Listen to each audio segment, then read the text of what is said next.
இது கண்டிப்பாக ஆட் இல்லை, தயவு செஞ்சு ஸ்கிப் பண்ணிடாதீங்க. ஸோ இந்த ப்ராடக்ட்டோட ஆடை வந்து ரீசெண்டாக எல்லா இன்ஃப்ளூயன்சஸும் கொடுத்து நீங்கள் வந்து பார்த்துருப்பீங்க. ஸோ இன்றைக்கி வந்து என் ஹாலில் இது வந்து ஒரு கார்னர். ஸோ அந்த கார்னரில் வந்து இந்த மாதிரி ஒரு ஒரு அழுக்கு டைனிங் டேபிள் பக்கத்தில் இருக்க அந்த ஒரு வாஷ் பேஷனில் இந்த மாதிரி ஒரு அழுக்கு இருக்குது. இதை வந்து என்னால் க்ளீனே பண்ண முடியல. எவ்வளவோ நானும் ஹார்பிக்லாம் போட்டு கூட க்ளீன் பண்ணி பார்த்துட்டேன், க்ளீனே பண்ண முடியல. பட் இப்போ இந்த இன்ஃப்ளூயன்சஸோட இதனால் நான் வந்து இந்த ஹாப்பி பிளானெட்டில் வந்து இதை வந்து வாங்கி யூஸ் பண்ணலாம் அப்படின்னு சொல்லிட்டு யூஸ் பண்ணேன். பேக்கேஜிங் வைஸ் வந்து செம்மையாக வந்துருந்தது. கண்டிப்பாக இது ஆட் கிடையாது. கண்டிப்பாக ஆடை வந்து இந்த வீடியோ வந்து ஃபுல்லாக பாருங்கள். பார்த்துட்டு அதுக்கப்புறமா நீங்கள் வாங்கலாமா வேணாமான்னு டிசைட் பண்ணுங்கள். ஸோ நான் வந்து ரொம்ப எக்ஸைட்டடாக வாங்கினேன். ஏன்னா எனக்கு ஹாலில் இது இருக்கனால வீட்டுக்குள்ளே யார் வந்தாலுமே ஃபஸ்ட்டு இதை பார்க்கும் போது எனக்கே வந்து ஒரு மாதிரி இதுவாக இருக்கும்.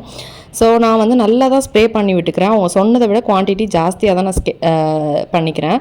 ஸோ அதில் வந்து ஒரு 60 செகண்ட்ஸ் கழித்து க்ளீன் பண்ண ஆரம்பிக்க சொன்னாங்க. நானும் அதே மாதிரி வெயிட் பண்ணிவிட்டு ஒரு 1.5 நிமிஷத்துக்கு அப்புறம் தான் நான் க்ளீனே பண்ண ஆரம்பித்தேன். நல்லா அழுத்தி தேய்க்கிறேன். உங்களுக்கு வீடியோவில் எப்படி தெரியுதுன்னு தெரில. நான் ரைட் ஹேண்டில் தேய்ச்சிட்ருப்பேன், கை வலிக்குதுன்னு லெஃப்ட் ஹேண்ட்லலாம் கூட மாற்றி மாற்றி தேய்க்கிறேன். தண்ணி ஊற்றி எல்லாமே கழுவுறேன். உங்களுக்கு ஏதாவது டிஃப்ரென்ஸ் பெருசாக தெரியுதான்னு சொல்லுங்கள் மக்களே. எனக்கு ஒன்றும் பெருசாக தெரியல. உங்களுக்கு தெரிஞ்ச நல்ல க்ளீன் இருந்தால் கமெண்ட்டில் சொல்லுங்கள்.